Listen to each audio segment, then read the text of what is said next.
Hi hello welcome back to chef friend YouTube channel. ಇವತ್ತಿನ recipe ಏನಂದರೆ onion manchurian ಮಾಡೋದು ಹೇಗೆ ಅಂತ ನೋಡ್ಕೊಬೋಣ. 7 ಈರುಳ್ಳಿನ ತೊಗೊಂಡು ಈ ಥರ ಸ್ಲೈಸಾಗಿ ಕಟ್ ಮಾಡ್ಕೊಂಡಿದ್ದೀನಿ. 3 ಟೇಬಲ್ ಸ್ಪೂನ್ ಆಗೋಷ್ಟು ಒಂದು ಕಾರ್ನ್ಫ್ಲೋರ್ನ ಆ್ಯಡ್ ಮಾಡ್ಕೊತಾ ಇದ್ದೀನಿ. ಆ್ಯಂಡ್ ಮೈದಾ ಹಿಟ್ಟನ್ನ ಸೇಮ್ ಸ್ಪೂನಲ್ಲಿ 3 ಸ್ಪೂನ್ಸ್ ಆ್ಯಡ್ ಮಾಡ್ಕೊಂಡೆ. Chilli powder 1/2 spoon. Our love is like a summer's day, hot and endless in a magic way. Whenever I see you, all I can think is my summer love. Been waiting for you. ಉಂಡೆ ಕಟ್ಟಕ್ಕಾಗಿಲ್ಲ ಅಂದರೆ ಸ್ವಲ್ಪ ನೀರು add ಮಾಡ್ಕೊಳ್ಳೋಣ, ಜಾಸ್ತಿ ಬೇಡ, ಒಂದು ಸ್ವಲ್ಪ.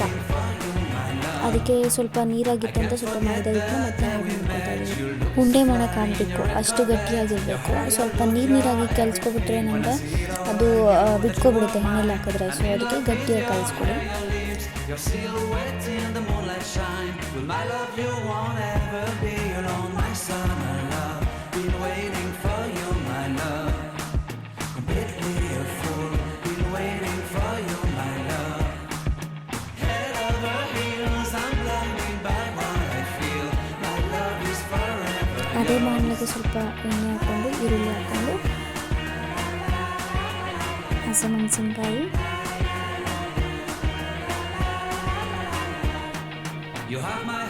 ಒಂದು ಸ್ವಲ್ಪನ ಇತ್ತು ಕ್ಯಾಪ್ಸಿಕಮ್, ಸ್ವಲ್ಪ ಕ್ಯಾಪ್ಸಿಕಮ್ ಹಾಕ್ಕೊಂಡು ಅದಕ್ಕೆ ಶುಂಠಿ ಬೆಳ್ಳುಳ್ಳಿ ಪೇಸ್ಟ್ ಆ್ಯಡ್ ಮಾಡಿಕೊಂಡೆ.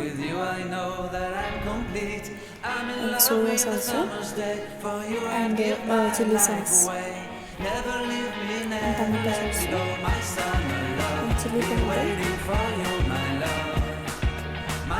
ಆಮೇಲೆ ಸ್ವಲ್ಪ ನೀರು ಹಾಕ್ಕೊಂಡು ಸ್ವಲ್ಪ ಬೇಳೆ ಅಂತ ಸಾಲ್ಟ್, ಸ್ವಲ್ಪ ಕಾರ್ನ್ಫ್ಲೋರು ಮತ್ತು ನೀರನ್ನು ಹಾಕಿ ಚೆನ್ನಾಗಿ ಮಿಕ್ಸ್ ಮಾಡ್ಕೊಂಡಿದ್ದೀನಿ. ಯಾಕಂದರೆ ಸ್ವಲ್ಪ ಗಟ್ಟಿಯಾಗಿ ಬರುತ್ತೆ, ಆವಾಗ ಗೋಬಿಗೆ ಚೆನ್ನಾಗಿರುತ್ತೆ ಅಂತ. ಇವಾಗ ಮಾಡ್ಕೊಂಡಿರೋ ಉಂಡೆಗಳನ್ನೆಲ್ಲ ಚೆನ್ನಾಗಿ ಮಿಕ್ಸ್ ಮಾಡಿದೆ.